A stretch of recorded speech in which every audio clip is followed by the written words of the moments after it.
요셉의 생의 범죄를 보겠습니다. 아담은 하나님이 선악을 알게 하는 나무의 실과를 먹지 말라는 그 선악을 알게 하는 나무의 실과를 먹은 결과 그들에게 광야에 여러 가지 고난이 주어지고, 그럼에도 불구하고 하나님은 성령의 법으로 선악과를 먹은 결과 여자는 잉태하고 해산하고 남편을 사모하고 다스림을 받는 저주 아래 삶을 사는구나. 아담은 아내가 주는 선악을 알게 하는 나무의 실과를 먹는 결과 땅이 저주를 받았구나. 그래서 정신토록 수고해도 헛수고가 돼서 가시덤불로 엉겅퀴 거구나. 내가 먹을 것은 밭의 채소구나. 나는 흙으로 돌아간 영적 상태가 죽으면 흙으로 돌아간대요. 근데 선악을 알게 하는 나무의 실과를 먹으면 정령 죽으리라 그랬어요. 그래서 아담이 아내가 주는 선악을 알게 하는 나무의 실과를 먹은 영적 상태는 죽은 상태가 되었습니다. 그래서 그 뒤를 이어 모든 후손들의 생일 보면 죽이고, 가인과 아벨의 삶은 죽이고 죽고, 가인의 후손 라멕은 강한 자도 죽이고 약한 자도 죽이는 그러한 악한 자가 나라는 걸 깨닫고 나니까 방주에 들어가는 은혜를 입는데, 방주에서 나온 노아도 무슨 죄를 졌어요? 포도밭을 경작하던 중 술이 취해서 벌거벗고 잠을 잤습니다. 그런데 함이 그 아버지의 허물을 논하다가 또 후손까지 저주를 받는 거 보게 되어집니다. 그래서 우리가 이 보는 눈이 다 뭘 봐요? 잘못된 걸 사단의 지배를 받아서 우리가 이 세상에서 죄와 저주 아래 삶을 살고 고난을 받고 사랑 계명에 순종하지 못해서 축복된 삶을 살아가지 못한다는 것입니다.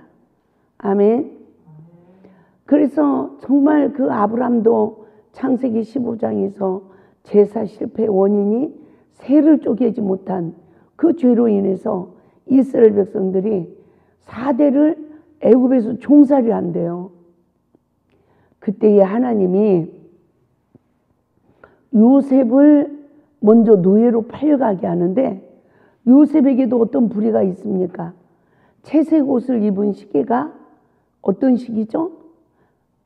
이른비의 성령의 언약을 받은 시간이에요. 꿈을 꾸는 자가 됐어요. 꿈은 앞으로 이루어질 것을 예언해 주신 거죠. 그래서 우리가 하나님의 영으로 거듭난, 이른비의 성령으로 거듭난 시기는 우리도 요셉처럼 아버지의 사랑을 입고 채색 옷을 입는 영적 시기에 이르는 것입니다. 그런데 그때 아버지 심부름을 해요. 우리가 교회에서 막 성령 받고 하니까 하나님 아버지 심부름하고 살죠. 이것도 해라, 예. 저것도 해라, 예. 그 성경에서 그것을 잘 순종하면 복을 주고 또 불순종하면 복을 안 주신대. 그래가지고 정말 우리가 하나님 앞에서 얼마나 복을 받으려고 또 몸부림을 치고 신앙생활을 했습니까? 그런데 요셉이 불의가 일어났어요.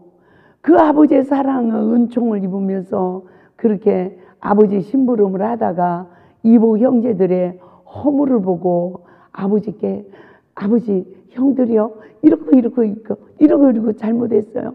이러고 잘못했어요. 여러분, 우리는 남의 잘못을 고해바치는 그 죄성이 없습니까?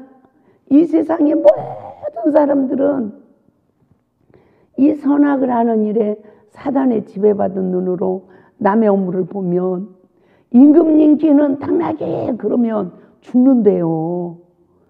근데 얼마나 임금님 이발을 하던 이발사가 임금님 귀를 보니까 당나귀처럼 귀가 큰 거야. 너는 이것을 누설하면 너는 단칼에 죽는다. 이런데도 그 말을 하고 싶어서 그 말을 사람한테 하면 죽게 생겼고 이 말을 하고 싶어서 대나무 밭에 가가지고 혼자 임금님께 나타나게 그랬대잖아요. 보고 들은 거 내 안에서 소화가 돼요? 나와요? 나옵니다. 그래서 참 그와 마찬가지로요. 요셉도 형제들이 허물을 보니까 그게 소화가 됩니까? 안 되는 거예요. 우리는 소화하려면 어떻게 해야 되죠? 남의 허물을 본 내가 내가 지금 사단의 집에 받아서 봤네. 아이고 하나님 내가 잘못했어요. 이 눈이 사단의 집에 받아서 봤어요. 내가 금방 비판 판단했어요. 내가 정죄하고 있네요. 이러고 철저하게 회개를 해도 내 속에서 삼일째 하나님의 구속의 사역이 성취가 되어야 십자가 은혜로 온전해져서 우리가 남의 죄를 기억하지 않는데 그게 소화가 덜 됐어. 그러면 기억이 나요 안 나요? 세상에 주님 내가 잘못한 건 동에서 서가 먼 것 같이 내 죄를 옮겨 주시옵소서 이러고 기도하면서 다른 사람이 잘못한 건 또 기억나고 또 기억나고 이래서 다른 사람들 기억나는 거는 또 입으로 나온다. 그렇죠? 이 죄성을 요셉도 있어가지고요. 형들에게 미움을 받죠. 하루는 또 아버지 심부름을 나갔더니 저 꿈꾸는 자가 온다. 예? 저 꿈꾸는 자가 온다. 아주 그냥 죽여버리자. 아주 형제들이요. 마음이 하나가 됐어. 누구 하나 빼고? 르벤 하나 빼놓고 다 마음이 하나가 됐어요. 그러니까 르벤이 죽이지 말자고 이러니까 그래 그냥 피를 묻히지 않고 죽이면 되지 이래가지고 채색 옷을 벗기고 거기에다가 짐승 피를 발라가지고 그걸 아버지한테 가져가서 짐승에게 찢겨 죽었나이다 이러고서는 세상에 알몸으로 넣었는지 속옷은 입혀서 넣었는지 구덩이에다 집어넣어 버렸는데 르벤이 잠시 그 자리를 빈 사이에 이 장사꾼들이 지나가네.